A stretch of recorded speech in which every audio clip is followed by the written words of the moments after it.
کیا دور دراز کے علاقوں میں چاند دکھنے سے روزوں کا، عید کا اور لیلۃ القدر کا فرق ہو سکتا ہے؟ اس کا جواب کیا ہے؟ بعض لوگ بولتے ہیں کہ اگر پھر یہاں الگ عید، وہاں الگ عید، یہاں روزہ الگ شروع ہو رہا، وہاں الگ شروع ہو رہا، لیلۃ القدر کا کیا؟ وہ تو ایک ہی رات ہے نا، تو کیا وہ ایک رات الگ الگ ملکوں کے لیے الگ الگ ہوتی ہے؟ بلا شبہ الگ الگ ہوتی ہے، اس لیے کہ آپ دیکھیے ایک ملک سعودی میں، حجاز میں اگر مثلا مغرب ہو رہی ہے 7:30 بجے ہیں، اس وقت میں میکسیکو میں، فیجی میں اور دوسرے علاقوں میں اس وقت میں دن کے 9:30 10:30 بجے ہوتے ہیں، تو کیا آپ جبریل اس وقت اتر رہے ہیں؟ رات تو ہے ہی نہیں اس وقت میں۔ تو جب سعودی میں رات ہے، دنیا میں کسی ملک میں کیا ہے اس وقت میں؟ دن ہے، تو ان کی رات کب ہے؟ جب رات آئے گی، تو جب ان کی بھی رات آئے گی تب رات آئے گی۔ تو اس میں لیلۃ القدر ہر علاقے کی اپنی ہوتی ہے یا انٹرنیشنل ہوتی ہے؟ ظاہر بات ہے انٹرنیشنل اگر وہ ہے تو ایک وقت میں رات ہے کسی علاقے میں، تو وہاں جبریل جا رہے ہیں، وہاں پر فرشتے اتر رہے ہیں، وہاں پر فضیلت ہے۔ باقی علاقوں میں کیا؟ وہاں تو دن ہے، ہماری رات گئی نا، تو آئے گی تمہاری بھی رات، تو ویسا ان کی بھی آئے گی، تو ایک وقت میں وہ ہوتا ہے؟ نہیں ہوتا ہے۔ آپ دیکھیے حدیث میں ہے کہ جب رات کا 1/3 حصہ ہوتا ہے تو اللہ تعالیٰ آسمان دنیا کی طرف نزول کرتا ہے، تو وہاں جہاں کی رات ہے وہاں کا ہے نا کہ ساری دنیا میں ایک وقت میں ہوتا ہے، جہاں کی رات ہے وہاں کا معاملہ ہے۔ تو اس کو یاد رکھیں، بہت سارے لوگ کنفیوز ہو جاتے ہیں اور لیلۃ القدر سے ثابت کرنے کی کوشش کرتے کہ ساری دنیا میں ایک چاند ہونا چاہیے، تو ایسا نہیں ہو سکتا ہے، کیونکہ کچھ علاقوں میں تو دن ہوتا ہے جہاں حجاز میں لیلۃ القدر چل رہی ہوتی ہے، باقی علاقوں میں اس وقت میں دھوپ نکلی ہوتی ہے۔ بہرحال اس بارے میں صحیح بات کیا ہے؟ قریب تابعی ہیں اور مسلم کی روات میں سے ہیں، کوئی آدمی ان کو ضعیف کرنے کی کوشش نہ کرے۔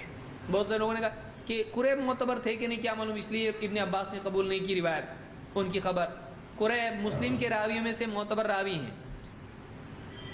قریب کہتے ہیں، اور ان پر کسی کی جرح میرے علم میں تو نہیں ہے، کسی نے جرح ہی نہیں کی ان کے اوپر، کہتے ہیں کہ ان ام الفضل بنت الحارث، ام فضل بنت حارث نے بعثته الى معاویہ بالشام، ان کو حضرت معاویہ کے پاس کسی کام سے بھیجا، شام ایک ملک ہے وہاں بھیجا، سیریا۔ قال فقدمت الشام فقضيت حاجتها، کہتے ہیں میں شام پہنچا اور جو کام مجھ کو انہوں نے دیا تھا میں نے وہ کام کیا۔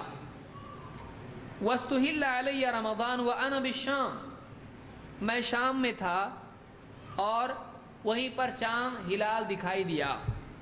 فرأيت الهلال ليلة الجمعہ، تو میں نے جمعہ کی رات میں ہلال دیکھا، جمعہ کی رات میں ہلال دیکھا۔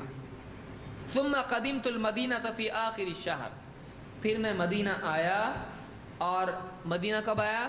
رمضان کا مہینہ شروع ہو چکا تھا اور مہینے کے اخیر میں میں مدینہ پہنچا۔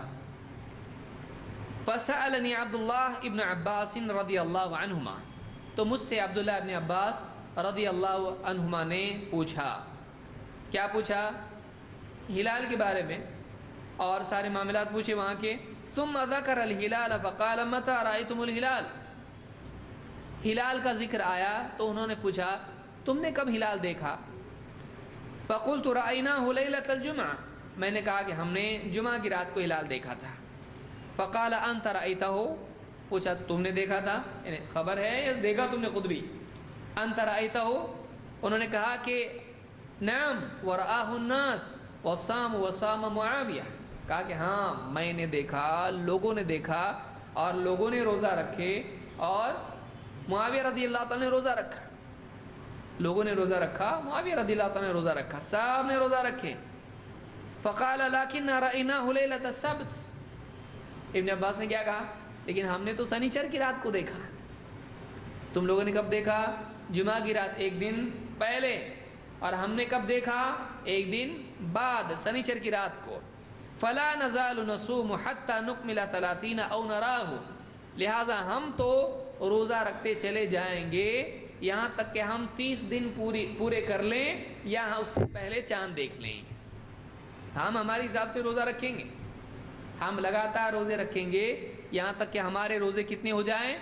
30، یا پھر اس سے پہلے ہم کو چاند دکھائی دے۔ فقلت اولا تکتفی برؤیت معاویہ وصیامہ، کہتے ہیں میں نے پوچھا کہ حضرت معاویہ نے چاند دیکھے اور انہوں نے روزہ رکھا تو آپ کو ان کی خبر کافی نہیں ہے کیا؟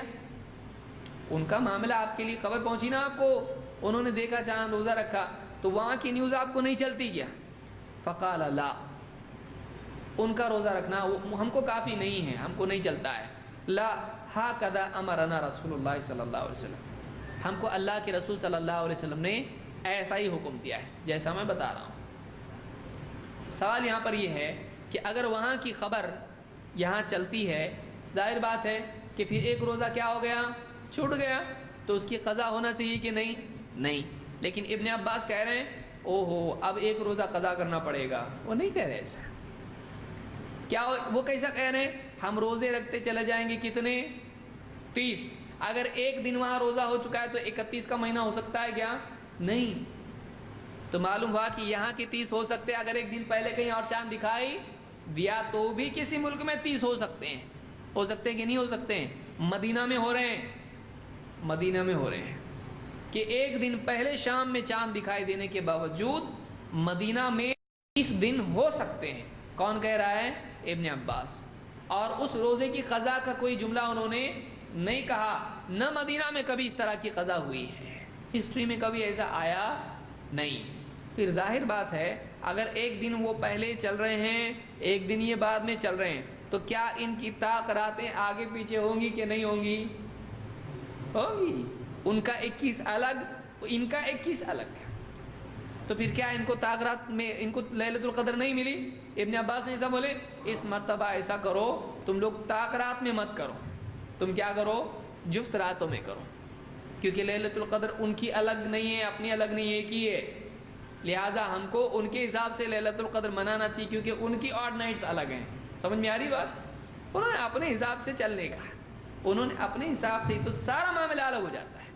ان کا الگ ہے، ان کا مدینہ کا الگ ہے. تو مدینہ کا الگ ہو رہا ہے اور کسی صحابی کا اس میں اختلاف دکھائی دیتا ہے آپ کو، صحابہ نے کہا ایسا کیسا، وہاں پہ دکھائی دیا نا چاند تم منانا چاہیے، وہاں پہ ایسا اختلاف ہوا، مدینہ میں کبھی نہیں ہوا ایسا. تو یاد رکھیے کہ جس علاقے میں ہم ہیں اس علاقے کی رؤیت کے اعتبار سے ہم چلیں. اس میں بہت تفصیل ہے، میں کبھی انشاءاللہ تفصیل سے مستقل اسی موضوع پہ گفتگو کروں گا، یہ بہت پیچیدہ موضوع ہے. لیکن اس روایت کو ہم نظر انداز کر کے نہیں جا سکتے ہیں. یہ صحیح مسلم میں روایت موجود ہے ابن عباس کی، اور اس میں صحابہ کا کوئی اختلاف ہم کو دکھائی نہیں دیتا. بعد میں علماء کا بہت سارے اختلاف اس میں ہے.